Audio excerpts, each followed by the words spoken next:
My name is Ben Thompson, and after graduating college, I moved across the United States at 22 years old.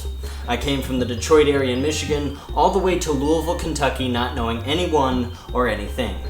In fact, I hadn't even been to Kentucky before, but I decided to take a leap of faith. I wanted to make this video because even though moving away from home after college seems like such a common experience, I've been surprised by how alone I feel.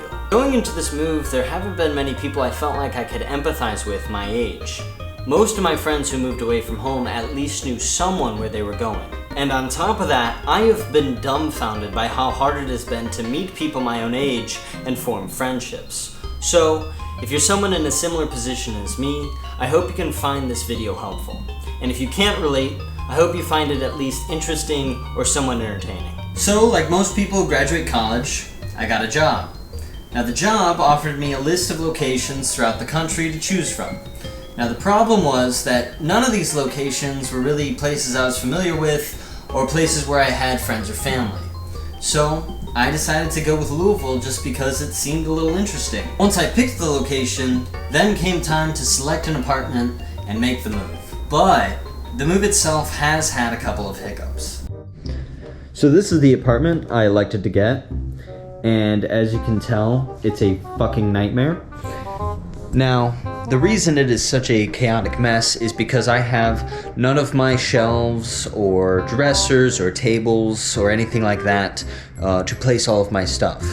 And the reason is because my company elected to get me a moving service, which was absolutely fantastic. I did not want to move all of my stuff up 3 flights of stairs by myself. So I said, great, that's cool. And I contacted the moving service. Now they told me it would be about 1 to 2 weeks before everything would be taken care of. So I said, okay, whatever. I'll tough it out on the air mattress for about a week or two after I move in. No big deal. What I did not anticipate was that 1 to 2 weeks was not when my stuff would arrive. 1 to 2 weeks was when they would pick up my stuff at my house in Michigan. So 1 to 2 weeks of toughing it out in the air mattress is now 5 weeks of this being my living situation with no shelving. Most of my food and cooking utensils I left there, books, a lot of my clothes, a lot of my toiletries. So 5 hours away is all of that stuff, and yeah, awesome.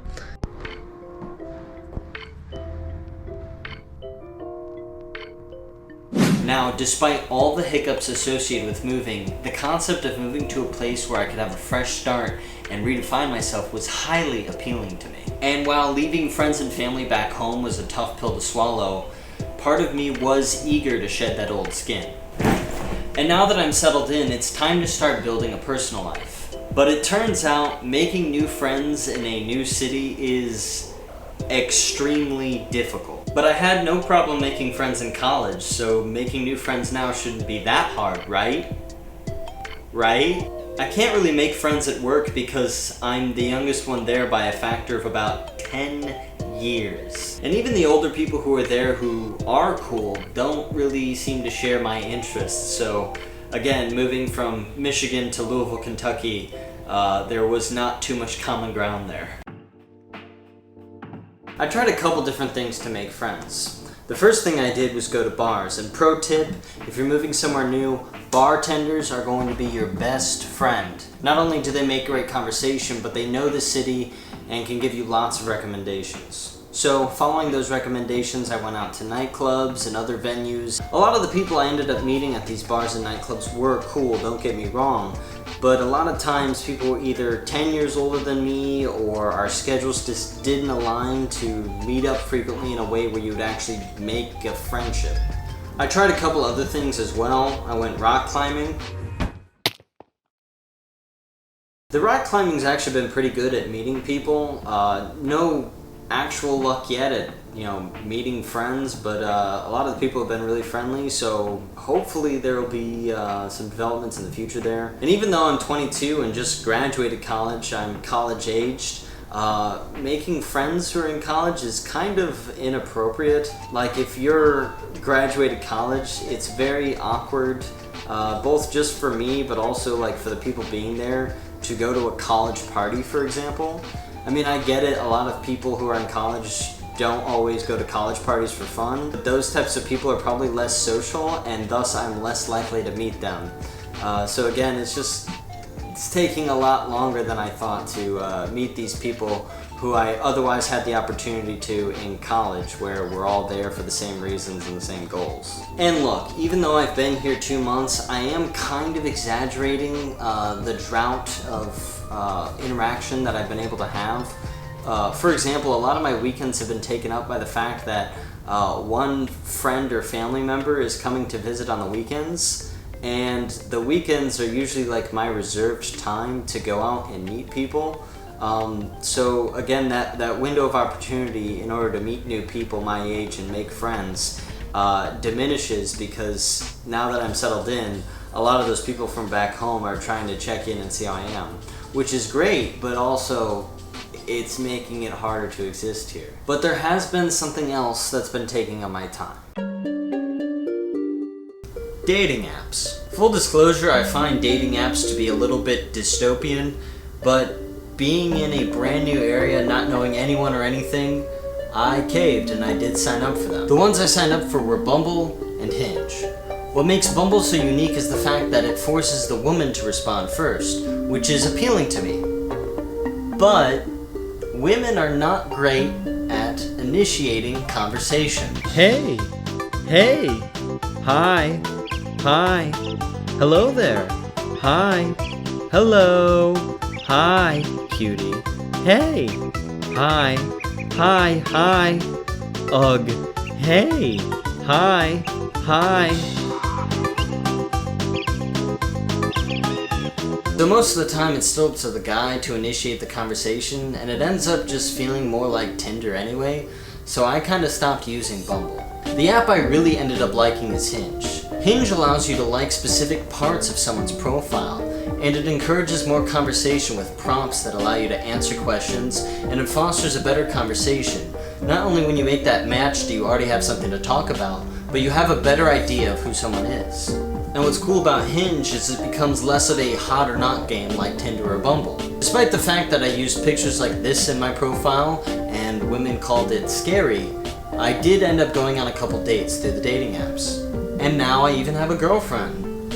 Yay! However, this does mean that I have less time on the weekends to go out and make friends my age.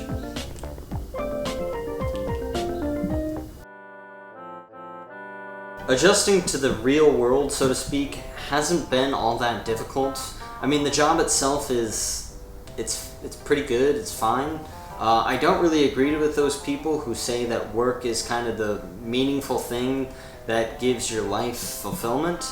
But I also don't agree with those people who like incessantly hate work and refuse to do it. I mean, like, my job is fine, the people there treat me well, it pays the bills, and it's probably better than sitting at home all day scrolling through TikTok, so I would count myself pretty fortunate. The worst part about it is adjusting to the schedule. My job is in person. I have to commute to the office every day during rush hour, to and from, which that extra commute can take between 15 minutes to a half an hour, and if traffic is bad, maybe even an hour. So that kind of cuts the amount of free time I have during the week down. Not only is driving during rush hour also just not the best thing, but getting up in the morning to report to work at 8 a.m. means that I've been sleeping a whole lot less. Not because I'm staying up late, but because I've been getting up in the middle of the night and constantly checking my phone in order to make sure that I haven't overslept. But I do have some advice for people who might be starting their first job in the corporate environment. When starting out, always ask questions. Veterans in the corporate world love helping new people, and after all, they were in your shoes once. And you don't have to just ask questions about the job. You can ask people around you if they prefer to be contacted via email, text, or phone call. And just those little things in order to make people's lives easier around them, it really does go a long way. That being said, the people around you will want to know that you're actually listening to what they say, so make sure that you're taking notes and try your best not to repeat a question. Once it's told to you, make a point of being like, okay, I've got this, I don't need to ask again, this is what I need to do. Also, don't make yourself too big. Don't show up and be constantly in someone's face and be like, hi, I'm here to help, I'm the new guy, I'm great and everything. Not only does that make you look like an idiot, but you're also going to be getting in people's way and being annoying. And you're going to start having people form a negative connotation around you. And even though new blood is refreshing and exciting, people who have been in the corporate world for a while know how to do things, and they like doing things the way that they're doing them right now. Chances are you're not going to come to the table and really bring some radical new change that they haven't thought of before. That doesn't mean make yourself invisible.